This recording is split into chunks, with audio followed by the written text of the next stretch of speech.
Hey guys, what's up?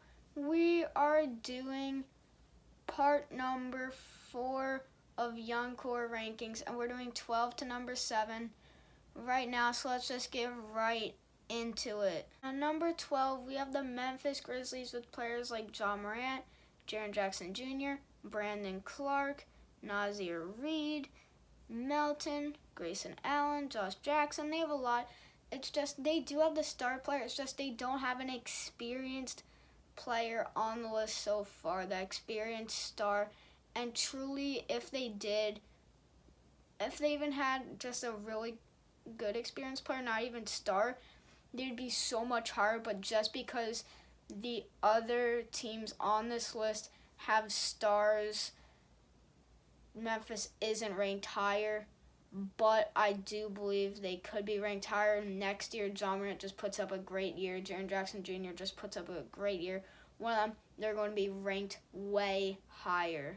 At number 11, we have the Phoenix Suns with that star Booker, of course, and they have players like Cam Johnson, Ali Okubo, Dario Saric, Ty Jerome, DeAndre Ayton, Mikal Bridges.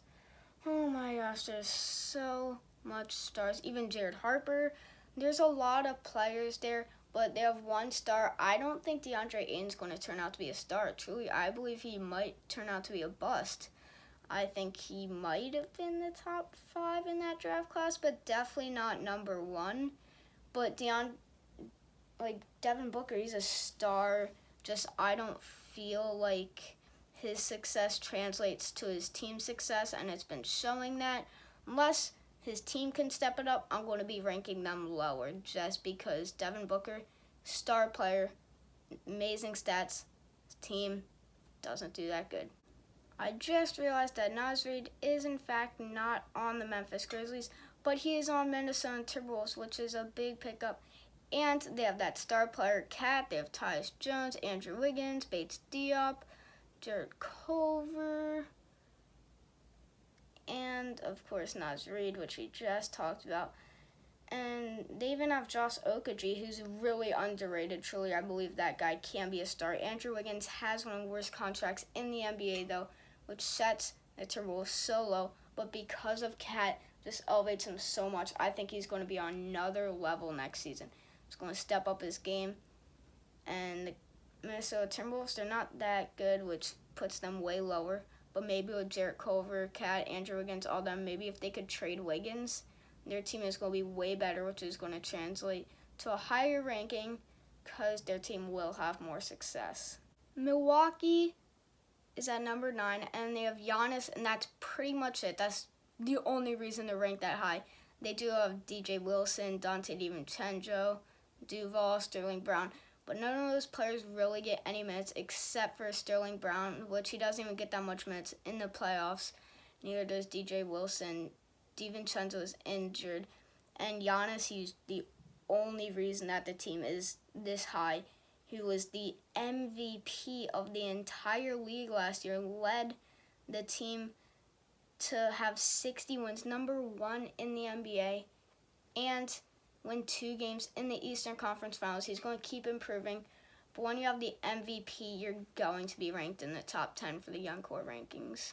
At number 8, we have Marcus Smart with the Boston Celtics, as well as Jason Tatum, Romeo Langford, Taco Fall was on their summer league team. Carson Edwards got locked up. And, of course, Jaylen Brown, Grant Williams, Yabusele, Ojale, so much, even Robert Hunter. They just have so much depth. And Tatum, I think without Irving, he can be a star player. He's going to develop into that star player. And Jaylen Brown is going to take a big step up. There's just a couple players that's going to take a big step up. But what made them this spot is their depth. They just have so much good players. Not great players, most of them, but they still have those few good players in Smart, Tatum, Jaylen Brown, who can be stars, mostly Jason Tatum, but their depth also is just insane.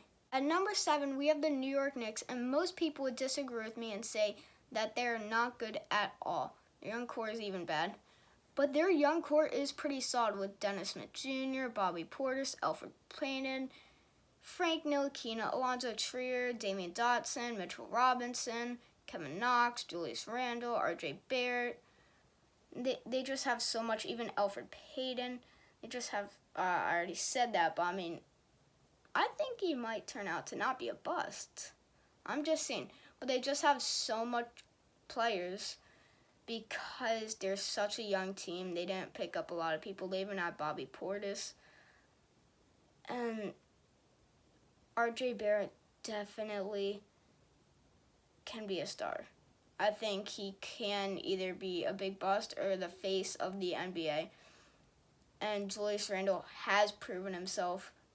And who says he can't step it up another level this year? They have a proven core. And they have some boom or bust situations. But all around, they have so much depth, some stars, and just a lot of depth. I mean, that's insane. Their whole team is like young players. So guys, thanks for watching. Please subscribe to the channel, like the video, and peace.